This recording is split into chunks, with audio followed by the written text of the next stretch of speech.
welcome back to another video. Season's greetings. Today I'm going to read a Christmas story. I've read this story to Kasani. I've read it around 2 or 3 times and I thought I'd share it with you, even though he wasn't interesting, but I think after reading and reading, he'll be fine. So, my story is from a Disney collection storybook. And the title of this story is Mickey's Christmas Carol.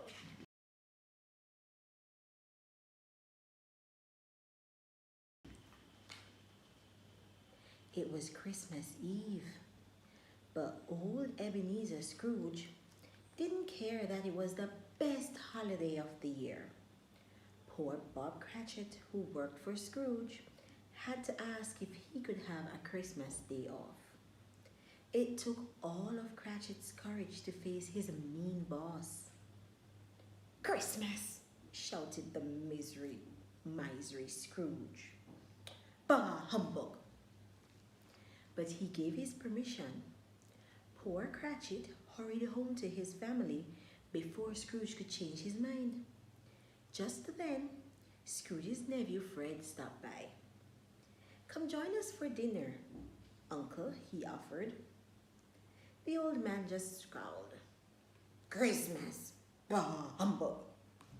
was his only reply as he shooed Fred out the door. After counting his money, Scrooge left for home.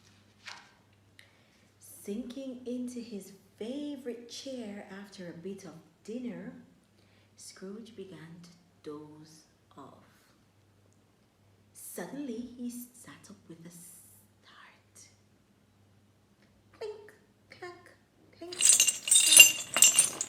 The ghost of Jacob Marley, Scrooge's dead business partner, was walking towards him in chains, moaning and groaning. "I was selfish," said the ghost.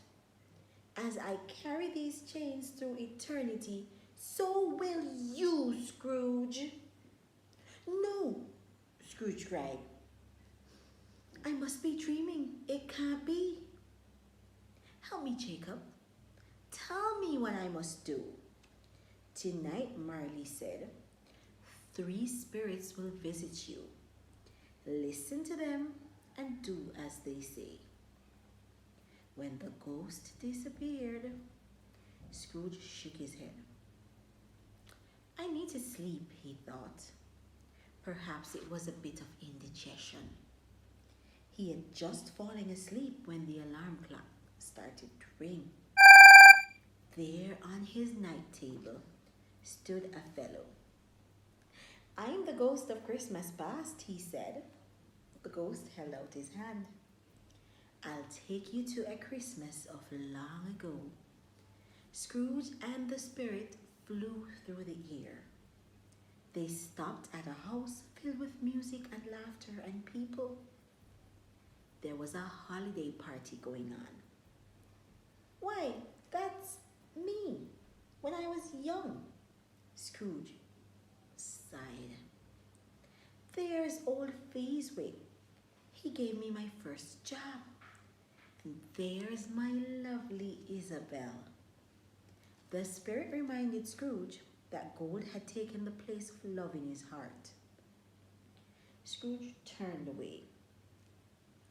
"I don't want to see any more. Please take me home." Suddenly, the alarm clock rang once more. "I must have been dreaming again," Scrooge said. "Fee, fi, fo," yelled a voice. There sat a giant, surrounded by a huge feast. "What's all this?" Scrooge said. "It's the food of generosity," the giant explained. "And that's something you know nothing about. I'm the ghost of Christmas present. Come see what's happening tonight." Scrooge followed the ghost to a tiny house. He looked through a crack. It was Bob Cratchit's place. Why a poor dinner they're having, Scrooge said sadly. Then he asked, What's wrong with the little lad? Tiny Tim is very ill, said the giant. He needs good food to make him strong and well. Pay his father more so he can buy enough for his family to eat. The giant's voice faded, and then he was gone. Suddenly, Scrooge heard another voice behind him. I'm the ghost of Christmas yet to come, it said. Scrooge turned to find himself in a graveyard. Whose lonely grave is this? He asked. It belongs to a very rich man, the ghost said. A man who was so selfish and unkind that he had no friends. The ghost waited for Scrooge's reaction. And then Scrooge read his name on the grave. He couldn't believe his eyes. It was his very own grave. Oh, give me another chance, cried Scrooge. Tell me it's not too late to change my ways. Scrooge kept pleading with the spirit until he woke up. Right in his bed. And he was alive. Scrooge leaped out of his bed and jumped for joy. It wasn't too late. He hadn't missed Christmas after all. There was time to make up for his past mistakes. He dressed quickly and ran out the door. First, he tossed bags of money to the men collecting for the poor. Then he promised his nephew he would come to dinner after he made one last stop. Scrooge hurried over to Bob Cratchit's house.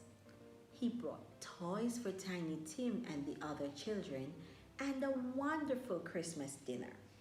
Cratchit and his wife were never more surprised or pleased by Scrooge's change of heart. Scrooge made a promise to this family that from this day on, they would never want for anything. What a Christmas miracle for the Cratchits and for Ebenezer Scrooge. Tiny Tim just had one thing to say.